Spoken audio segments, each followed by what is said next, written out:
Olá, bom dia, boa tarde, boa noite. Estamos aqui no Mundo Cannes, me chamo Danilo e estamos acompanhando o quarto dia de competição da Palma de Ouro, o 76ª edição do Festival de Cannes. E é muito legal de estar vindo aqui. Primeiramente, quero agradecer a todo mundo que tem acompanhado os vídeos, a nossa cobertura do que está rolando lá em Cannes e pedir para vocês, com todo carinho, para deixar aquele joinha, aquele like, para deixar os comentários que a gente responde, para curtir e seguir o canal, que sempre é bem legal estar falando com vocês.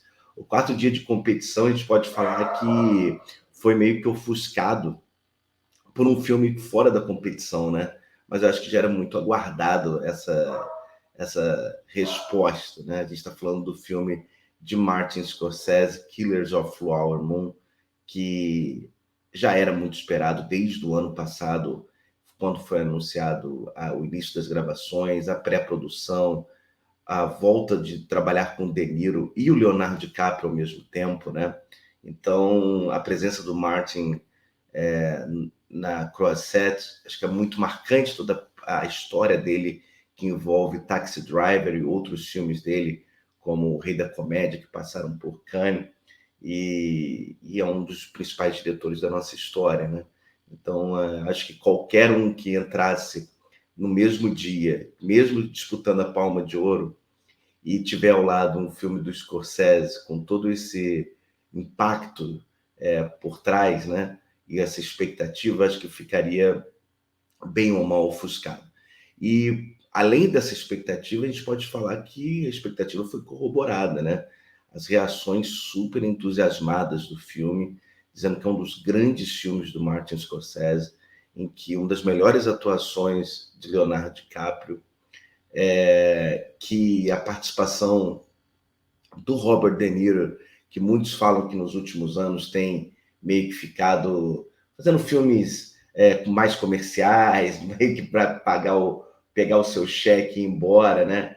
E que esse filme ele tem uma participação muito assim, competente, muito diferente do que ele vem trabalhando, e ainda mencionam, né, assim, como uma grande surpresa, mas a gente sabe que pelo roteiro, pelo livro, que é uma adaptação, saberia que a participação é importante da Lily Gladstone, né, atriz de descendência americana indígena, e que falam que o filme todo é carregado por ela. Então, assim, essa expectativa é grande por Killers of Flower Moon.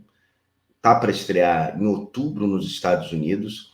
Ele é da Apple TV, então não sei se para cá, no Brasil, a gente vai receber direto pelo streaming, ou também teremos uma semana ou 2 semanas de filme exibido no cinema.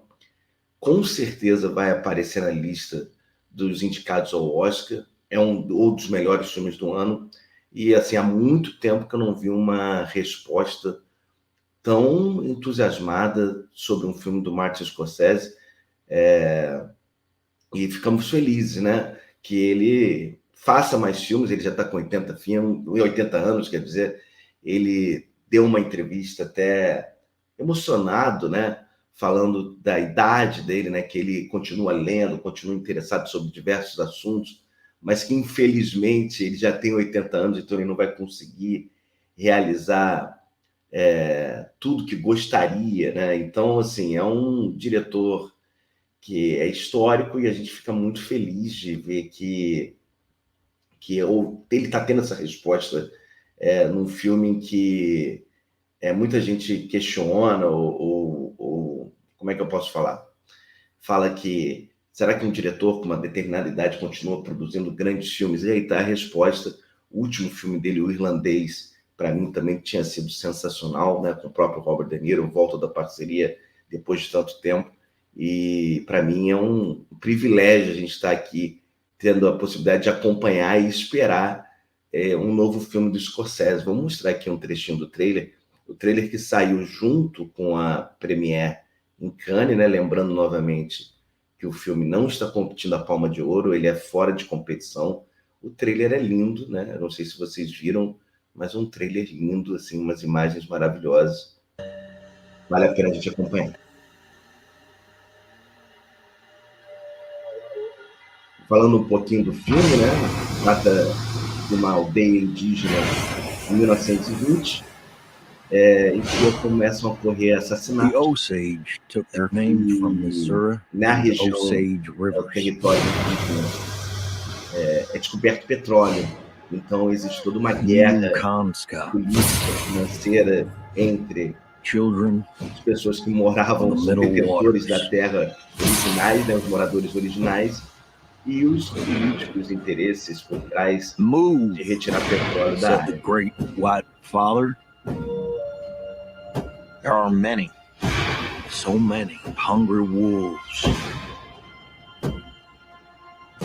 Can you find the wolves in this picture? É interessante que é um dos temas que aborda, né, um dos capítulos mais terríveis da história americana, porque recentemente a gente está vendo eles tirando o tapete ou abrindo as portas desse armário, né?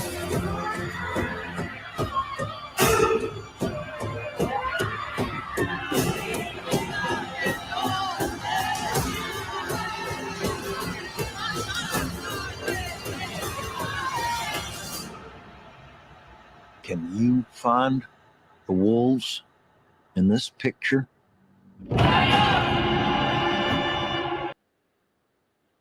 E a gente lembra, né? Vamos lembrar aqui que de atores coadjuvantes nós temos nesse filme Jesse Plemons, que foi recentemente indicado, né, a melhor ator coadjuvante, e Brendan Fraser, o atual melhor ator, né, pela Baleia, de Darren Aronofsky.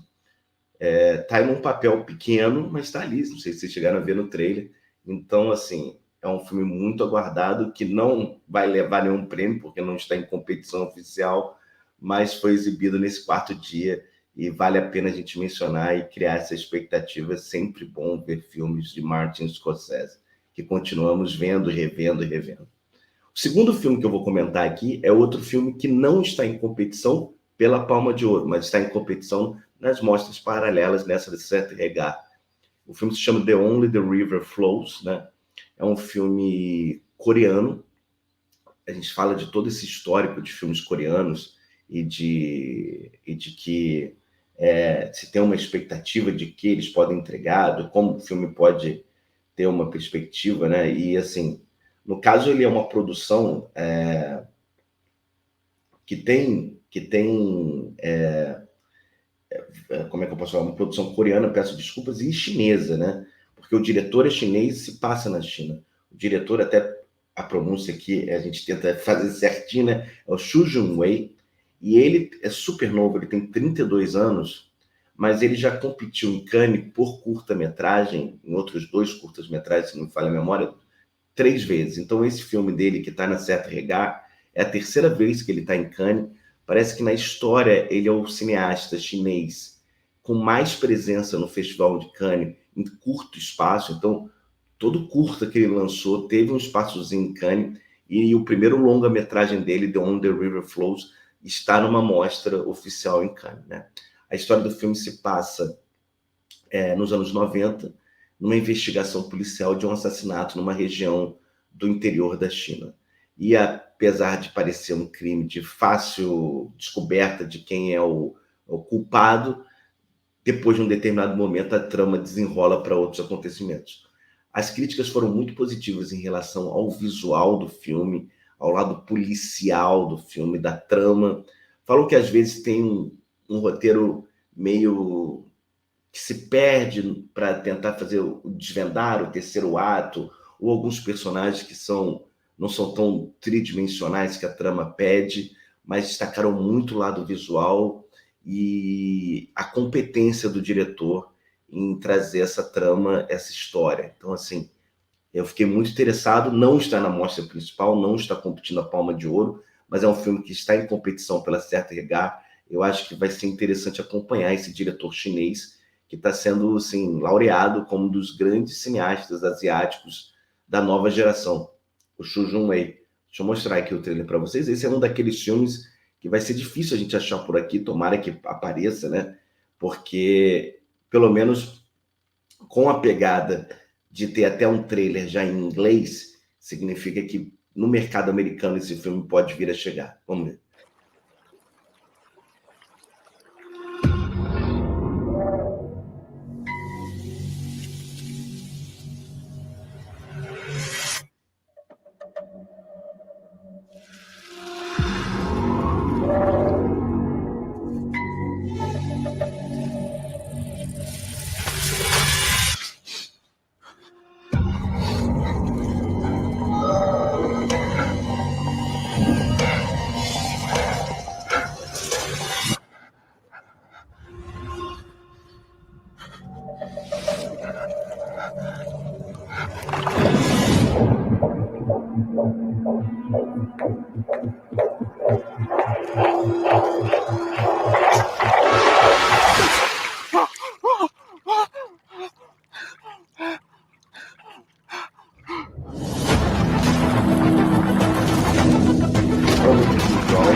Surpreendente, diferente. É uma questão que lembra os filmes até de Hong Kong, né? Anos 90.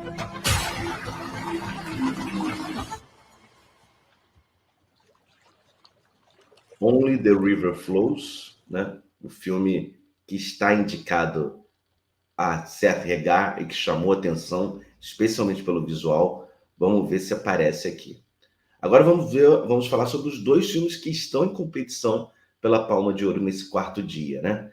Que a gente fala de Banel e Adamar, é uma história, um romance, né? Podemos dizer assim, da diretora, até o nome também diferente, mas vale a pena mencionar, Ramata Toulazi, é um filme senegalês, né? E que retrata a história de amor de um casal em Senegal, numa comunidade de Senegal, e as dificuldades de concretizar esse amor. Foi muito elogiado, é o primeiro filme da diretora em Cannes, ela é assim, uma exceção, né? A regra de que diretores que têm espaço vão voltando, vão exibindo filmes, como a gente falou, do diretor chinês que sai com curta e vai galgando competições dentro de Cannes. A Ramata, esse é o primeiro filme dela, o debut dela, e ela já aparece como indicada a Palma de Ouro. Então, assim, o filme foi muito elogiado, o visual, o roteiro, o lado meio que parece uma fábula, ela contando uma fábula. Então, o filme é muito colorido, muito bonito. E assim, o que estão falando bem do filme é justamente dessa direção levada para um lado doce, de uma tentativa de uma comédia romântica, mas ao mesmo tempo com um lado pesado de discriminação e com um contexto histórico ali no Senegal. Para vocês verem isso aqui, o trailer, nós temos o trailer até, mas a gente tem cartaz do filme, né? Que achei tão bonito realmente, que me deu curiosidade. Falei, deixa eu mostrar para o pessoal aqui. Banel e Adamar, separados por uma árvore, né? Ali na comunidade, no Senegal, é um filme da Ramata Toulazi, e o trailer também já foi disponibilizado, um teaser no caso. Vamos mostrar aqui para vocês, também muito interessante, e um filme muito elogiado. Eu não sei se ele vai os principais prêmios, mas o visual dele Darana.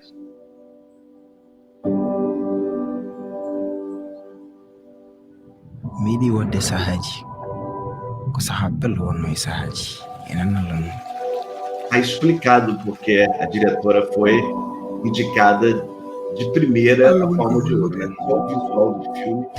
dalagarten e lawol doji Surtout tan bad aada. Evitan dum de.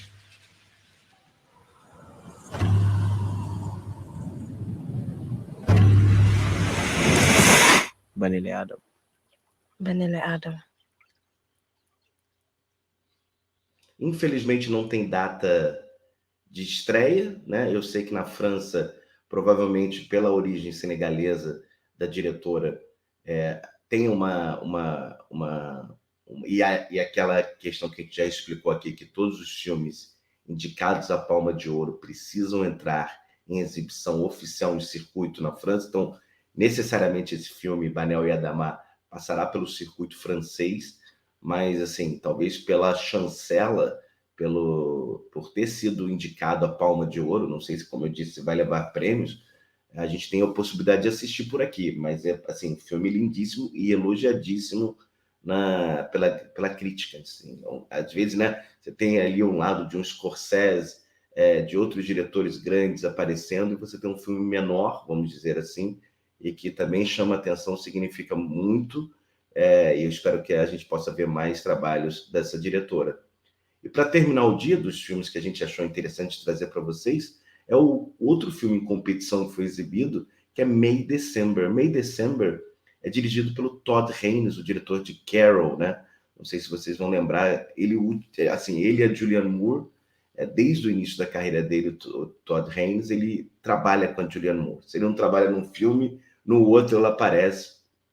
E ela, assim, não vou dizer que ela é a musa inspiradora, mas eu acho que ele consegue retratar muito do drama que tenta passar nos filmes dele, ou nas mensagens que ele tenta fazer com que a gente leve a discussão através da voz e do olhar e da atuação da Julianne Moore. E aqui é um filme de drama, né, que retrata um casal em que a Julianne Moore faz a esposa, que é mais velha que o marido, eles se conhecem com ele ainda na juventude.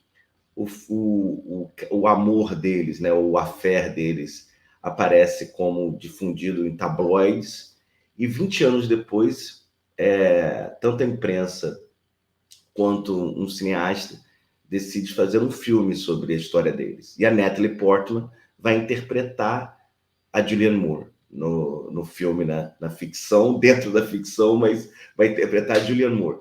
Então ela emerge na história do casal, meio que morando um pouco, conhecendo um pouco a dinâmica daquele casal, e óbvio, a Julianne Moore, o personagem da Julianne Moore, e aí se ativam as várias fagulhas da situação do relacionamento e de como é visto. Incrivelmente, mais que o Todd Haynes é conhecido por tratar sobre temas que lidam com dificuldades, com minorias de aceitação, né, da sociedade, falaram muito bem da parte de comédia desse filme. Tem alívios cômicos, não é um filme tão pesado como se possa parecer, né? Mas, assim, grandes atuações, isso também já pode, né, chover um molhado, falar de grandes atuações de Julianne Moore e de Natalie Portman. O filme foi muito bem recebido. Não falam que é um dos melhores filmes do Todd Haynes, né?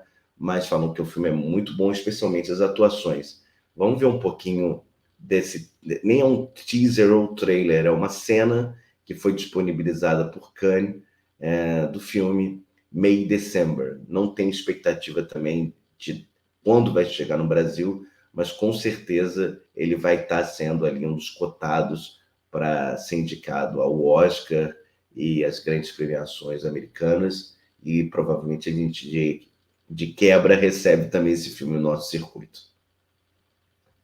Mas até complementar, isso é uma boa resposta. Ontem parece que foi fechado um contrato de 11 milhões de dólares que a Netflix adquiriu May December. Então, não sei se a Netflix vai investir também que seja exibido nos cinemas para que a gente tenha acesso, e se esse contrato do May December envolve o mundo todo, né? Porque a gente sabe que às vezes tem contrato para distribuição de filme apenas nos Estados Unidos, e o May December pode chegar via cinema em outros locais, inclusive o Brasil. Ainda não ficou muito claro para mim, mas assim, se chegar na Netflix, óbvio que a gente vai assistir pelo streaming, mas fica aquela curiosidade se a Netflix vai se empenhar em fazer uma campanha de Oscar para May December de Todd Haynes.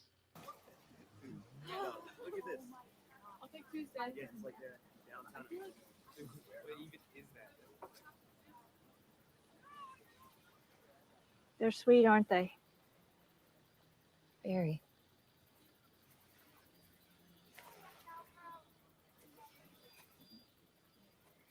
They're a very beloved part of this community. I can see that. So, what is it you love most about Gracie? She always knows what she wants. She's unapologetic. É isso. Pouco, mas a gente fica curioso para saber um pouquinho mais desse filme May December de Todd Haynes. Eu não sei se vocês lembram de Todd Haynes. Ele fez Dark Waters também. Ele fez I'm Not There, aquela biografia diferente de Bob Dylan, né? E eu acho que os filmes em que ele é mais conhecido é o Far From Heaven, com a Julianne Moore, que eu não sei se vocês lembram, e Carol, com a Cate Blanchett, né? São os filmes em que ele acho que teve maior exposição, e até os filmes que foram levados ao Oscar, especialmente pelas grandes atuações da Cate Blanchett e da Julianne Moore. é aquele típico filme que está ali previsto, talvez, se não para direção, não para fotografia, às vezes não para roteiro, para atuações da Natalie Portman e Julianne Moore, com certeza vão ser cotados até pela resposta da crítica feita na saída do filme. Então, assim, não apenas para Palma de Ouro, né, melhor atriz, mas a gente pode pensar até num Oscar, Globo de Ouro. Vamos ver o que acontece com a carreira de May December. Mas é isso, pessoal. Quero agradecer novamente. Fizemos aqui a recapitulação do 4º dia de competição. Vamos para o 5º dia. Esses filmes que a gente fica aguardando o que vai aparecer. Ainda tem Wes Anderson, tem Ken Loach. Então, assim, o Cannes, que termina no dia 27, que não me falha a memória, de maio. E a gente vai ter a cerimônia final, né, da apresentação e premiação. Então, a gente fica curioso para saber o que vem pela frente. Obrigado por acompanhar novamente. Agradeço. Se quiser deixar o joinha, curtir, deixar seu comentário, se inscrever no canal, que a gente vai continuar aqui repercutindo a 76ª edição do Festival de Cannes. Obrigadão. Valeu. Tchau, tchau.